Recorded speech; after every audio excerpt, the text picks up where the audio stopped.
Today's webinar, Creating a Digital-Centered Customer Experience, Branded Expression Systems, will be presented by Nate Denton.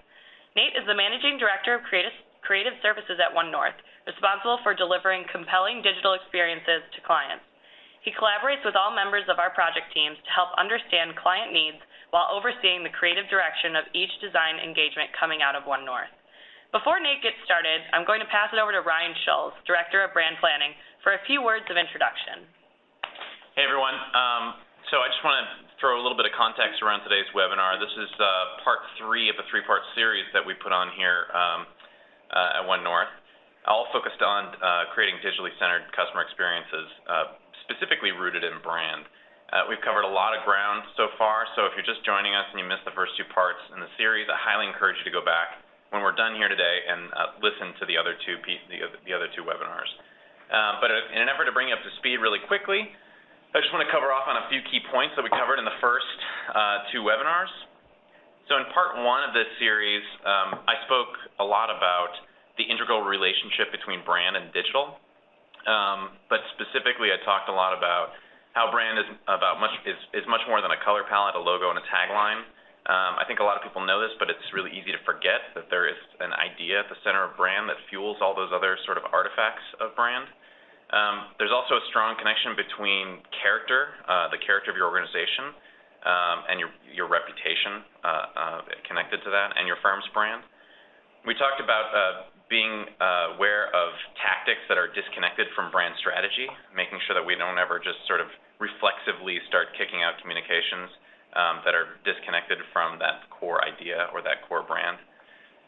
We talked about the idea that thinking digitally means much more than just thinking about your website. There's an entire ecosystem out there to consider, and it all works together. And so, deploying a single tactic, again, connected to the last point, devoid of strategy, is just sort of spinning your wheels. We also talked about your ideal customer experience beginning with a digital strategy and then informing the rest of your communications, so reprioritizing the role of digital as it pertains to communications in general. In part 2 of the series, Kalev talked a bit about brand and UX and UI strategy and its relationship to brand, and how they share the same goal. The overall customer experience, an overall customer experience that is compelling, authentic, and effective. They both want to create this sort of immersive, deep, rich customer experience. And also, one of the main goals of UX and UI is to bring brand concepts to life in real-life digital interactions. And then lastly, UX, UI strategy is always better when it's informed by a well-defined brand strategy. Of course, there are certainly best practices when it comes to user experience and user interface strategy, but having a well-defined brand at the center of that, fueling those ideas as they come to life, is really essential for sort of alignment and connectedness. We're going to move on now and get Nate going here. I'm sure most of you are pretty familiar with Nate Denton. If you aren't, you're in for a little bit of a treat today. I've heard today's webinar, and it's some fun stuff. Nate's wit and intelligence are always front and center when he takes the stage, and in this case, I guess he's taking the mic. So, passing it over to you, Nate. Thanks, Ryan. Such a flattering introduction. All right, well, welcome to the 3rd installment of this epic brand trilogy. I feel like a lot of times the 3rd installment of any trilogy is the worst, but I'm hoping that in this instance that's not the case. I'd rather be a 3rd Lord of the Rings than Godfather 3. So let's keep our fingers crossed here and dive right into it. So first slide, what we're going to be talking about today is creating a digital upfront branded expression system. And you'll notice I have digital upfront in quotations because obviously that's something as a digital agency we really like to consider. So you'll notice that we reference a lot more traditional formats and collateral of a brand, things like business cards and brochures, and those are still important, but when creating a branded expression system at One North, it's really imperative for us to be able to account for that digital upfront, and that'll start to make sense as I go through this process of building the branded system, and we'll keep referencing kind of that digital upfront methodology as I continue through the presentation this morning. So some quick things to remember. If anybody has heard me present kind of on visual brand expression or visual branded systems before, you probably are familiar with these three things. These are three important principles to follow when creating a digital upfront branded expression system. A lot of these two are going to overlap with things that were mentioned in both Ryan and Kalev's previous webinar presentations. One is authenticity. Hugely important, discovering the consistent truths within an organization's brand, and this is where Ryan really shines in terms of the initial discovery and research phase, identifying those truths, understanding an organization, and what's authentic to them. I would like to say, though, authenticity is important, but also feel free to be aspirational with that authenticity. There's definitely an intersection there. It's important to be authentic, but authenticity does tend to change over time. So what was maybe authentic to your organization 50 years ago, is a moving target. And today, you want to be a little bit more aspirational, which a lot of times is really what your customers are hoping for anyway. Delivery. So that's what we're really going to focus on today is kind of the visual vessels and touch points an organization is going to communicate with you, is going to interact with your brand.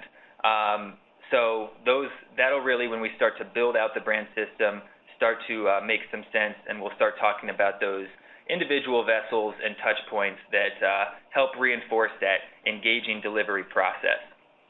And finally, consistency, another term that you've heard in both Ryan and Kalev's previous webinars, ensuring that the brand doesn't deviate throughout the delivery process. I do want to clarify and caution listeners the difference between consistency and rigidity. Just because you're consistent with your brand doesn't mean that it can't evolve and change and adapt over time. So I think a lot of times somebody has, a brand style guide. That's great as a guidepost, and it's great as kind of a beacon for where you want to take your brand. However, we many times like to evolve or expand or extend brands.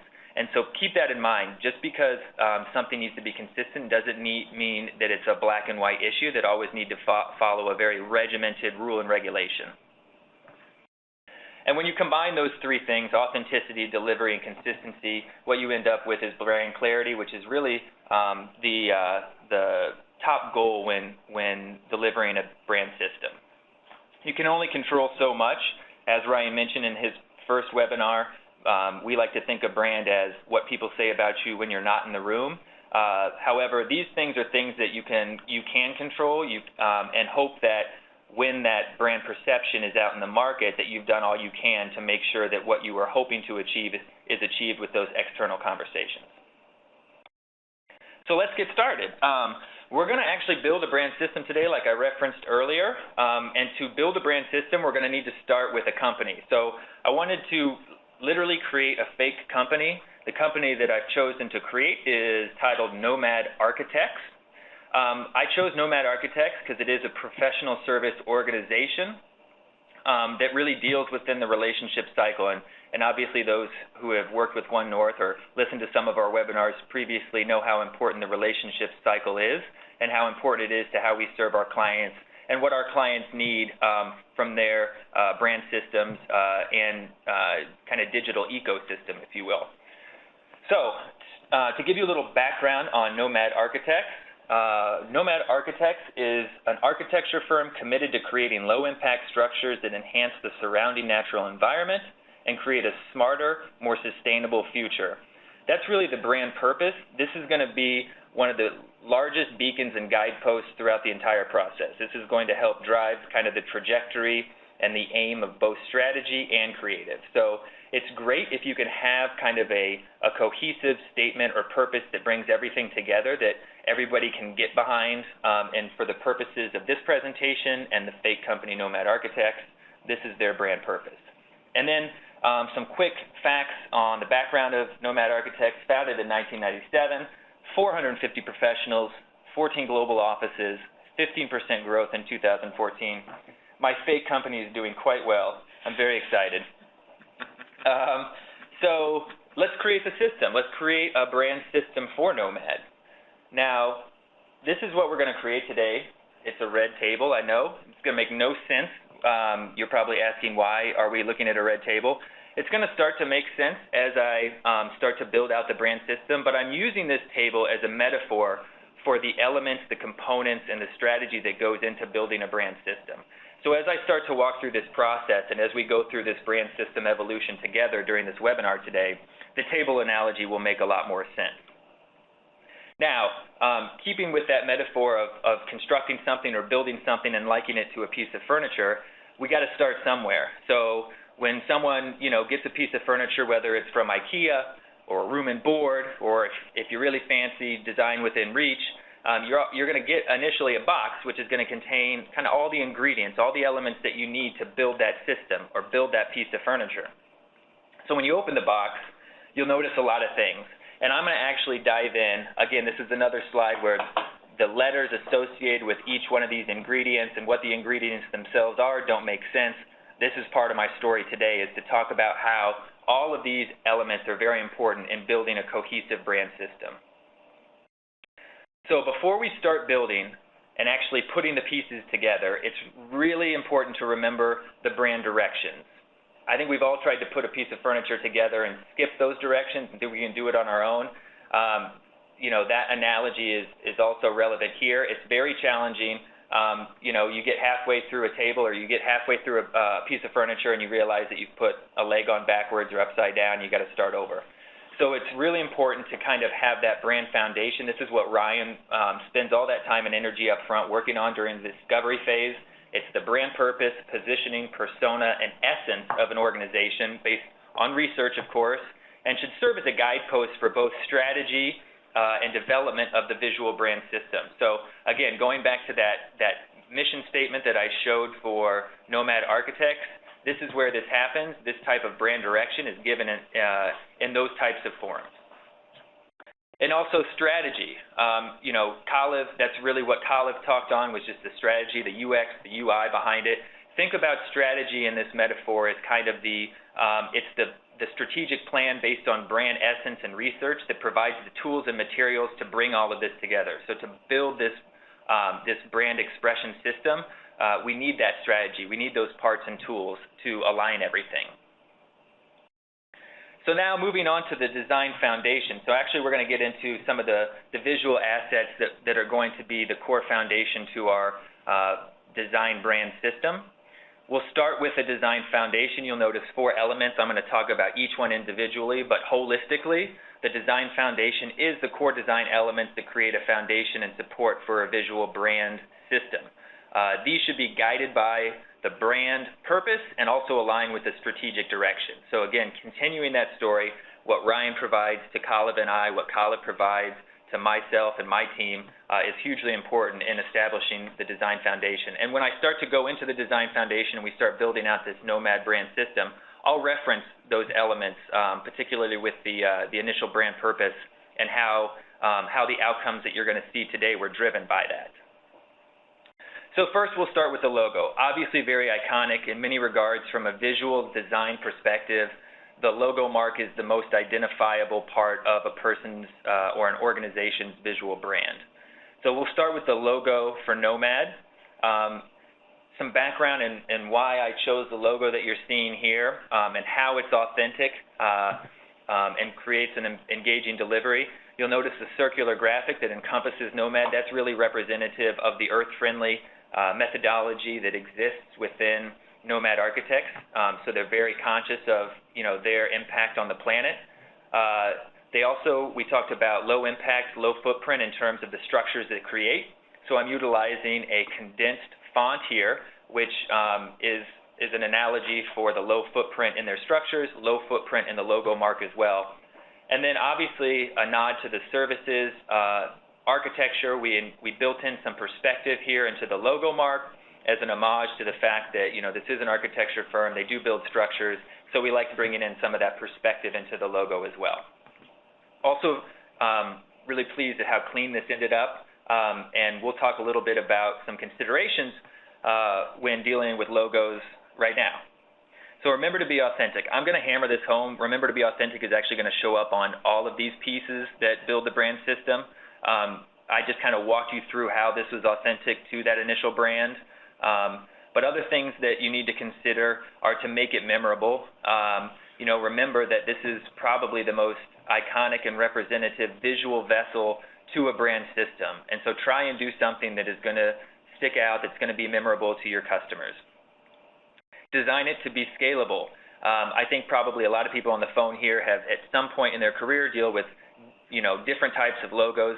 When you have really complex, busy logos, maybe you have a lot of, the establishing partner names within an organization within the logo, or it has a tagline tied to it that can become cumbersome. It's really challenging to scale that up and down. When we think about digital upfront logo marks, we're thinking about how it can be applied on a Twitter feed, how it can be applied on a desktop website experience, how it can be applied on a traditional business card. So it's really important to make sure that logo mark is scalable.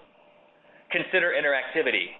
With the emergence of digital technology and the things that we can do with HTML5 and all the new technology and code languages that are coming out nowadays, we have a lot more flexibility, and we're starting to see organizations really build in interactivity and animation and interest into their logo mark within their digital presence. So while your logo mark is going to be static on a business card and it's not going to do much, on your website, there may be interesting ways that you can make the logo mark itself interactive or animated in some way, shape, or form, which can really bring a lot of compelling interest to your visual brand assets. Next, we have the color palette, and while I'm going through this, you'll notice we have this legend in the top right. This is just kind of keeping us knowledgeable of where we've been. So we've established that first logo mark foundation for that core design foundation, so that'll just continue to build, remind you where we're at within this brand system build out. So the next thing that we're going to talk about is color palette. Again, staying true and authentic to kind of the mission and the brand purpose of Nomad Architects, using very natural tones here, things that would be pulled from the earth, things that you would find in the real world environment. So you have the primary palette with the green, the brownish gray, and the gray, but you also have an interjection of bright colors down here at the bottom, which can spice up and when used at the proper proportions, really add interest and excitement to the color palette and what the brand is flexible and is able to do throughout all touch points and collateral pieces. So color considerations, when considering color up front with a digital approach, again, remember to be authentic. Don't distract. It's great to have bold colors. We're all on board for having exciting, bold palettes if it works and it's authentic to an organization. At the same time, I caution people to do anything just for a wow factor where it becomes so distracting that it fails to communicate what you're really trying to present to your users, which is all the other brand elements. So make sure it's memorable, make sure it's impactful, but try not to distract the user with overbearing colors. Don't offend. This really comes down to your audience, especially with a global organization like Nomad. Different parts of the world, different regions in the world have superstitions or taboos about certain color combinations. So you should just be aware of those so that if you're marketing somewhere in Asia or you're marketing somewhere in the Middle East, you know what color combinations may not work well there, and just consider that for those particular audiences. And then account for digital constraints. This really gets into another kind of bread and butter piece here at One North, which is accessibility and those digital constraints of multiple devices and multiple environments. You want to make sure that from a accessibility and a legibility perspective that your colors work together.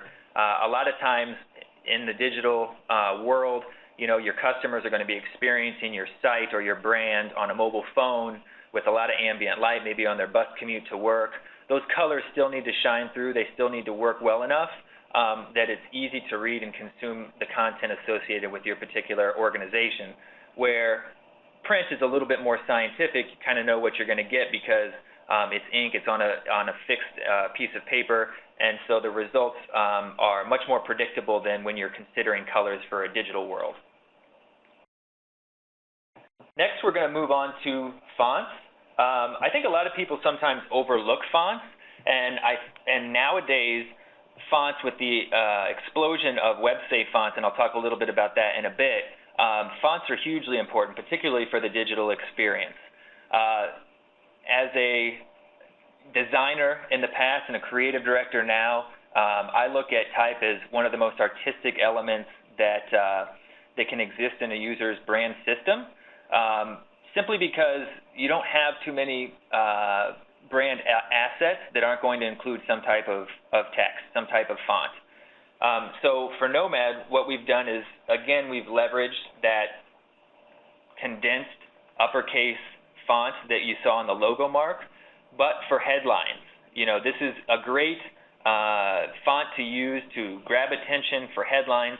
However, there's going to be a lot of content, description text, prose, information that is going to come in large quantities, and this wouldn't necessarily be a good font to deliver that type of content.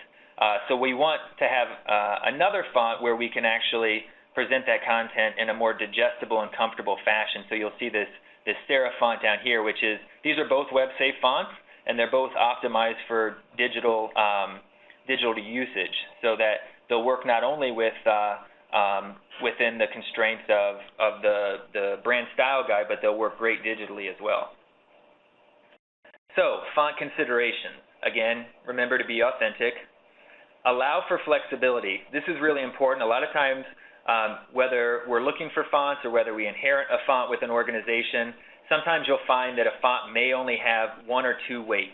And you'll notice, okay, well, this particular font doesn't have italics or doesn't have a bold. That can become really challenging when you start to design out a website or you start creating, an annual report, because you want that flexible font face, that type family, to have all different types of weights. So consider that, the flexibility of a particular font.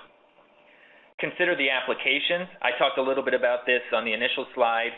A font like you see in the top here with this all uppercase condensed format is great for headlines, not great for long content. So make sure you know what the font is going to be used for and how it's going to be consumed.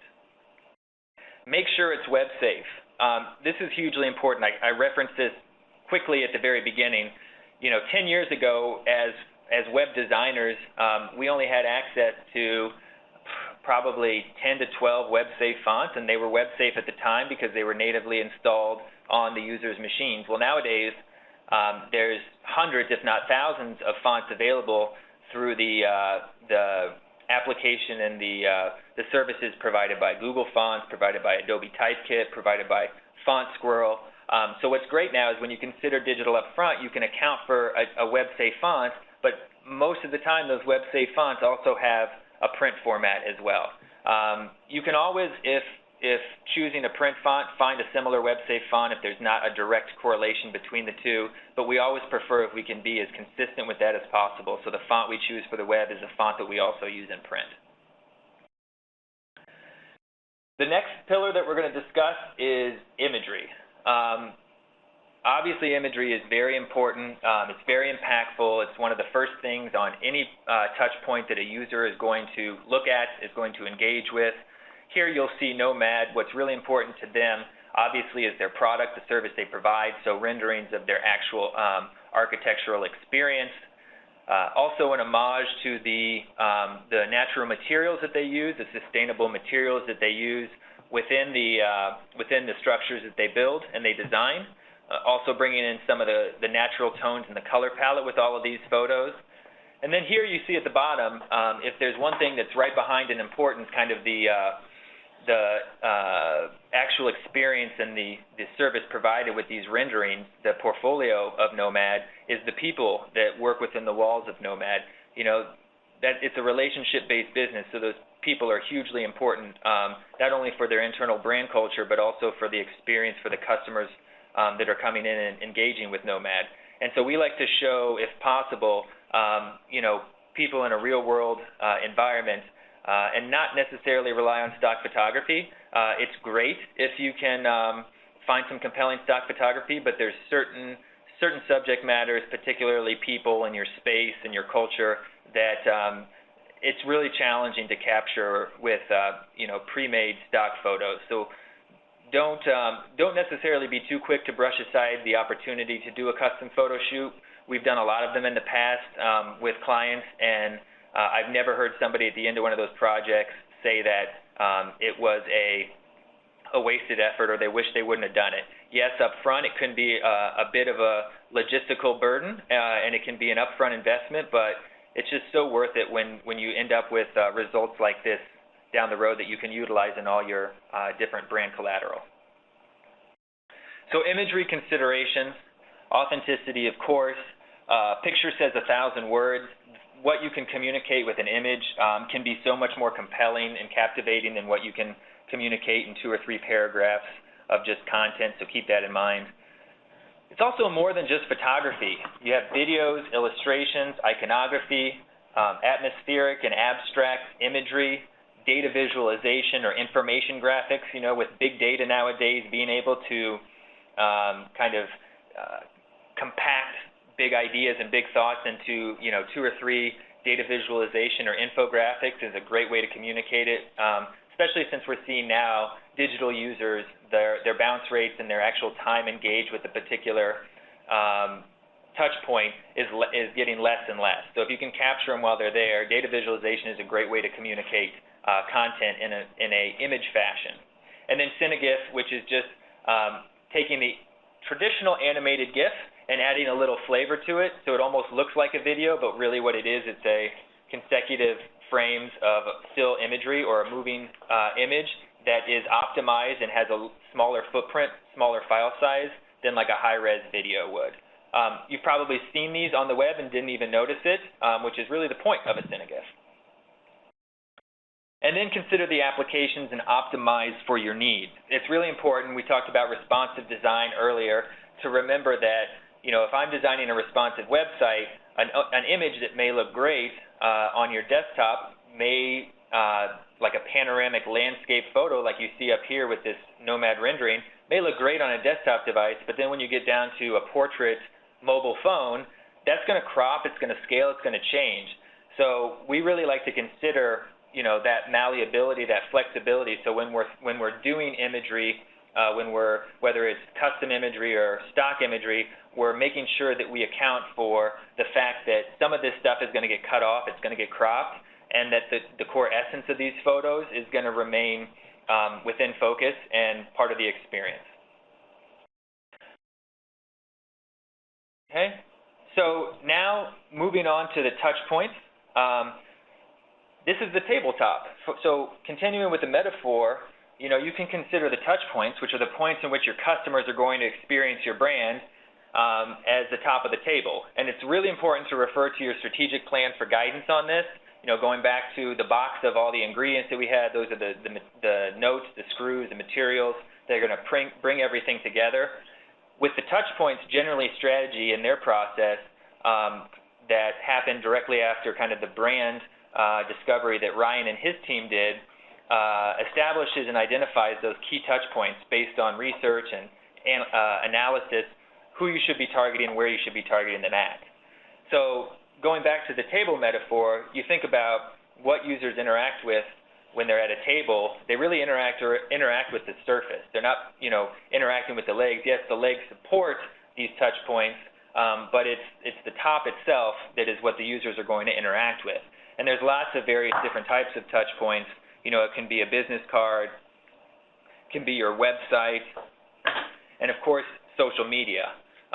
So it's really important, if you have the right foundation, if you're building those right key elements based on the brand research, the strategic research and discovery, and then parlaying that into the visual brand assets, that all work together to help support these different touch points in a consistent fashion.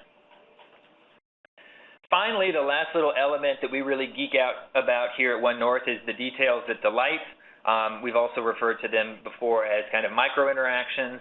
These are the individual moments that reward the user for actions that they've taken. And obviously this is extremely relevant in digital, because digital is the one experience with your brand where it is interactive, where you are going to be able to give them rewards based on how they interact with a particular website or social media campaign. And it's these detailed digital elements that bring an interactive experience to life and breathe character into digital properties. So we get so excited when, as a group, all four, brand, strategy, creative, and technology, meet together and talk about ways to push the envelope in this particular category, making sure that, again, it's authentic, making sure that it's going to work for the purposes of the project that we're working on. But this is a way to separate your organization from the guys across the street, is those subtle details there's a great quote from Charles Eames, it's the details, the details, the details. At the end, the details are what really makes a design great, and I can't agree more. And that's how we look at micro-interactions and the digital details that delight when we start applying them to brand systems that we're creating for our clients. So putting it all together, we've established the foundation, we've identified the touch points, we've added the micro-interactions, now we have this great brand system. And what this brand system hopefully does is it creates a natural environment for our clients to live in, to experience the Nomad brand in. And those clients are part of that experience too, and actually the most important part of that experience, because remember, you can only control so much. A lot of the conversation is going to be had outside of what you can control. But if you provide the right environment, you provide the right foundation and brand system, then hopefully that the conversations that happen and that occur in that environment are what you're hoping for. Now, that being said, there are times when people may decide to skip some steps or forget some steps, and bad things can happen. So, we wanted to show an illustration of what can happen if steps are skipped, or perhaps there's a kind of a fragmented approach where you have different stakeholders and different people chiming in on different aspects of the brand system. If you're skipping parts or you're using different stakeholders and you really have kind of a fragmented audience, you may end up with a brand system that looks a bit like this, which you don't have to be a design, brand, or strategic expert to know that this is not a good table. It's clearly fragmented. A system like this would have resulted in, maybe inheriting certain pieces, having disparate stakeholders, and lots of people giving feedback in vacuums or at different times. And without that consistency, you'll notice that it doesn't create an efficient and effective touch point, a consistent touch point that can support those different elements like social media or your website. And what that does is that creates an environment that's just not necessarily indicative of where you want your clients experiencing your brand. It creates an environment that is again very fragmented and chaotic, and brings an audience that you may not necessarily want to attract. These are gerbils, though. I will say these are gerbils. For anybody who may have a fear of rats, worry not. These are gerbils, and no gerbils were harmed during the creation of this webinar, so that's great. Finished products. All right, so we've built a brand system. We've walked you through this. What's it look like, Nate? Tell me a little bit about what I can expect. Well, if you do it the right way, and obviously, this is a fake company. This isn't a real website that we created, though I would like this mug. This shows you the consistency, the authenticity, and the engaging delivery of that Nomad brand across all different touch points. Everything from a responsive website that you can see here in the desktop view and a tablet view, over to the more traditional marketing collateral like your business card, and even some swag like that mug that maybe we'll get made. All right, Kayla's going to work on that. But also your social media. So the idea here being that you don't know which one of these touch points the user is first going to interact with or first be exposed to. What you want to try and do is make sure that when they go from one of these touch points to the next, that it's predictable, and predictable in a good way, so that they have that consistent brand system experience. Now, we wanted to play a fun game, make this a little bit interactive, and talk about doing an interactive game here called the Brand Quiz. So how we're going to do this is we're actually going to ask a sequence of questions, and we want all the listeners on the webinar to participate. We're going to ask 4 multiple-choice questions. The first user or listener to respond correctly to the brand quiz question will win a gift card, a Starbucks gift card. So we have 4 questions, so we're giving out 4 gift cards today. And to help us through this process, I've recruited my friend here, Claude, the creative director. Claude is kind of like a French Kermit the Frog. That's what he looks like. But Claude is my comic analogy for creative directors. We're a fickle bunch. There's 4 emotional states for Claude for the purposes of this quiz. We have happy Claude, which a happy creative director is the world is great, the sky is blue, terrific.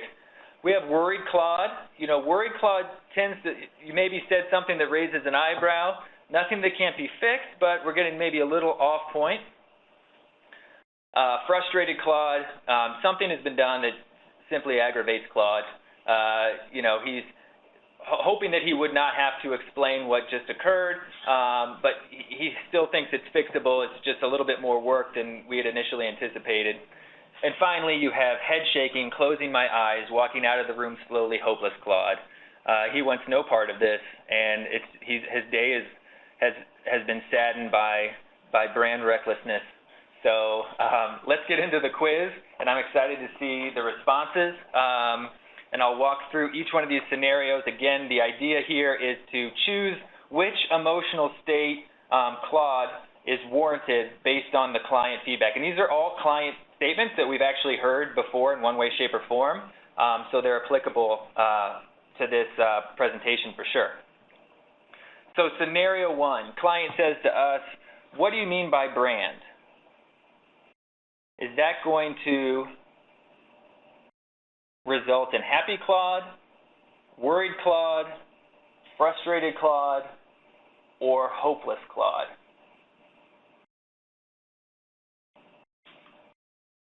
Feel free to answer with A, B, C, or D, or which Claude it is.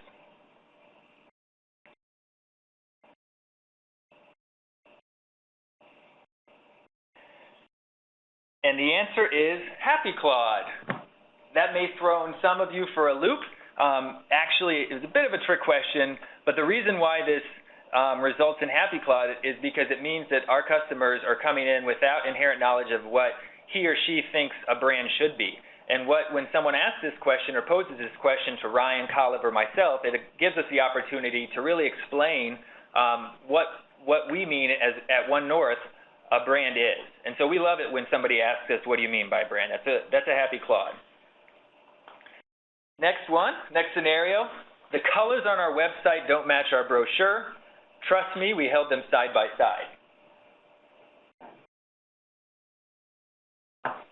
So which Claude do you think results in that question?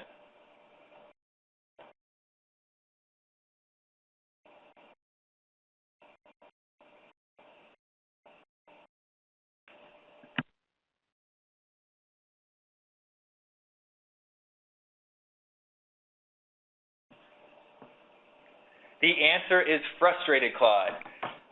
Claude gets frustrated with this question because things that Claude has no control over can frustrate him.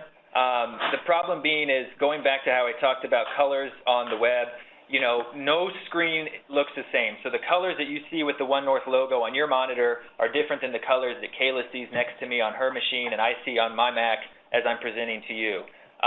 That's all based on settings of a machine, manufacturer settings natively within a machine. So print is a known finite science. Obviously, there's slight variability, but please never hold a business card up to your website and try and match those colors, because it simply frustrates Claude. You get angry French Kermit Claude. All right, next one. But our old designer, Gary, downloaded this font online 12 years ago. Gary. Shouldn't have done that. But which response do you think Claude results in here? Frustrated Claude, hopeless Claude, happy Claude, or worried Claude?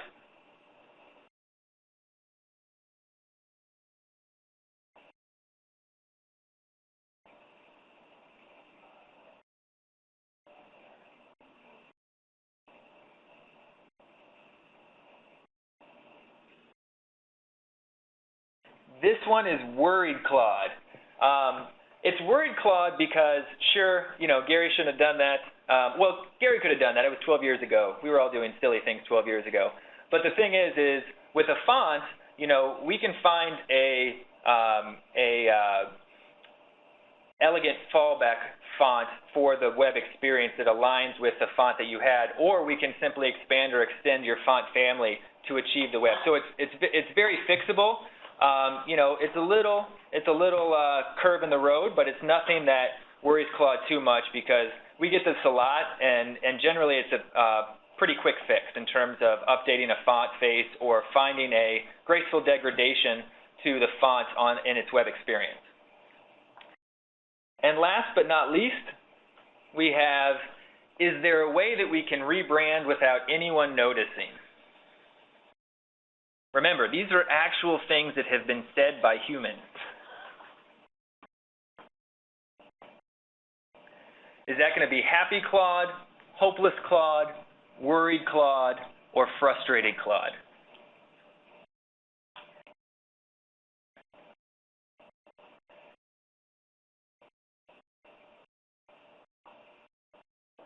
Claude has already shaken his head, closed his eyes, and walked out of the room.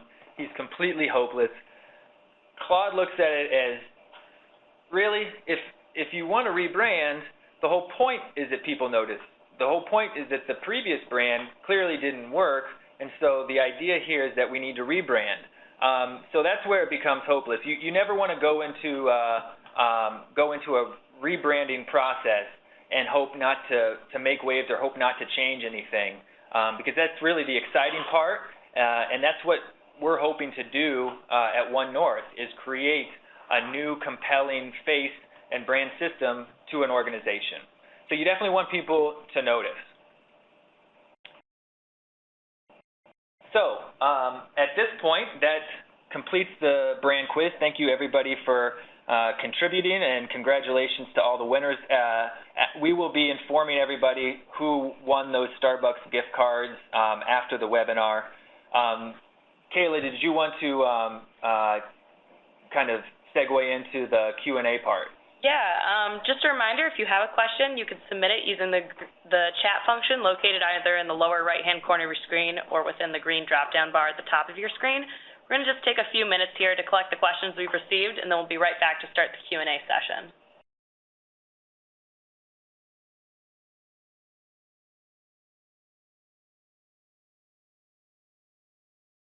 So the first question we received, is it still true that web fonts are typically sans serif and print are serif? How do you choose one font for both? That's a good question. I'll take that one. Remember, Ryan's on this call too. He's going to help answer some of these questions, since we've been blessed with his presence. So we'll take advantage of that. Again, is it still true that web fonts are typically sans serif and print are serif? How do you choose one font for both? I would definitely say, in regards to the first part of that question, no. There are many web-optimized serif fonts that work tremendously well in the digital world. Actually, you can go to a lot of, I think, some of the content kings out there in the digital world, like the New York Times, like Medium, like Time Magazine, and you'll probably notice a lot of serif fonts, especially for that long-form content, which was one of the typefaces that I introduced in Nomad's brand. And also, that kind of also stems from, traditionally, books. A lot of books that you read have a serif font, and so now that we've optimized serif fonts to also work in a digital landscape, they tend to be very comforting and consumable in long-form content. So I wouldn't say that sans serif is for web and serif is for print. They're not mutually exclusive. And then how do you choose one font for both? I'm assuming that means how do you choose a sans serif font and a serif font? I hope I'm understanding that correctly. I would say if you're choosing a sans serif font and a serif font both, the idea is that they work together and they don't conflict with each other. You know, if you have a very kind of edgy, radical, almost like I had with the condensed all caps sans serif font for Nomad, you don't want to choose kind of a loud or boisterous serif font too. You want something that's a little bit more quiet and comforting, because you don't want too many loud fonts simultaneously living on the page at once. So make sure that you have a nice balance there if you're choosing both a serif and a sans serif font within your brand expression system. Great. So our next question, what's the difference between a brand refresh and a rebranding engagement? Okay, that's a great question too. So we actually look at them as quite different. The brand refresh is something that really happens naturally. A brand is an organic, living, breathing thing that's going to evolve over time, and it's going to require maintenance. You can go back to the metaphor we used at the table. Brand refresh, it's going to need polishing. You're going to need to oil the hinges. You're going to need to wipe it down on occasion. Just maintain it, because what you don't want to do is lay a brand out and then it stays static for 5 or 6 years, and you spend a ton of money on that bimodal approach where you spend a ton of money and you change it completely. That period of time between full rebrands, and when I look at that, we look at kind of refresh or maintenance, is very natural, and we get that a lot. So the rebrand is really when you're kind of starting from scratch and you're starting everything over. So a lot of the things that we talked about today with Nomad are tied to the rebrand. Ryan, did you have anything more you'd like to add to that? Typically a rebranding engagement follows some sort of cataclysmic business change. Usually a giant merger or acquisition, a change in business priorities, or a dramatic change in business strategy, approaching a new marketplace, just rejiggering your value proposition. It would typically result in a rebranding engagement, and that simply signifies that something is new. Something has changed. We're not the same company anymore, and there's something to pay attention to here. So, but I like that idea of maintenance. It's definitely, I think a lot of people think that we have our brand platform, these ideas that we believe in, and we just sort of set them sail and watch them drift off over the ocean horizon. That's sure way towards death. The brand platform should be constantly revisited, rethought. Audiences should constantly be kept in the loop in terms of feedback and trying to figure out what your main audiences really are looking for from you and those kinds of things. So. Yeah, and I think it also goes back to those initial 3 principles that I laid out at the beginning of the webinar, which were authenticity, delivery, and consistency. With consistency, I talked about that rigidity, and I cautioned listeners about rigidity. That is really the refreshing. That's what we're talking about with refreshing, is that constant maintenance. So things can evolve and adapt. Don't be too rigid with your brand, because it can that'll make it get stale, old, and almost too predictable for both your internal users and your external users. All right, so it looks like we have time for one last question.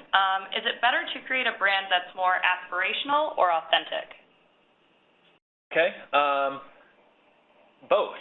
It's really important that you kind of achieve both. I talked a little bit about this, again, at the beginning when I talked about those 3 core principles to a brand system. You want to be authentic, but you also want to push. You want to lean forward. You want to be aspirational. You don't necessarily want to, just be set in your laurels that have been established for years and years, because you want to kind of tailor to what your customers and your clients' expectations are, and those often align with what is aspirational to your organization from a brand perspective. Yeah, I would definitely agree with that. I think that the aspirational part of your brand story really does need to come from the customer side and their expectations. Every customer, every client is trying to achieve something, which is why they're doing business with you, and that sense of achievement means that they have a goal, and so they're being aspirational. So you really need to reflect that part of their desires in your brand story. I think the authentic part is, what's commonly referred to as not getting over your skis, never overpromise, because you'll end up always under-delivering. So I think the main thing with a brand is making sure that the idea that you're pushing out there is authentic and deeply rooted and connected to the core business strategy that's set forth by leadership at the organization. Great. So that wraps up the Q&A session. If we weren't able to get to your question, or if you have any additional questions about anything mentioned in today's webinar, feel free to contact marketing@onenorth.com. Thanks, everyone, for joining. We, at this time, want to announce the 3 winners that came out of Nate's brand quiz. They are Lisa, Allison Ayers, and Carla. So congratulations. You'll be receiving your Starbucks gift cards in the mail soon. Thanks, everyone, for joining, and have a great rest of your day. Thanks, everyone. Thanks, everyone.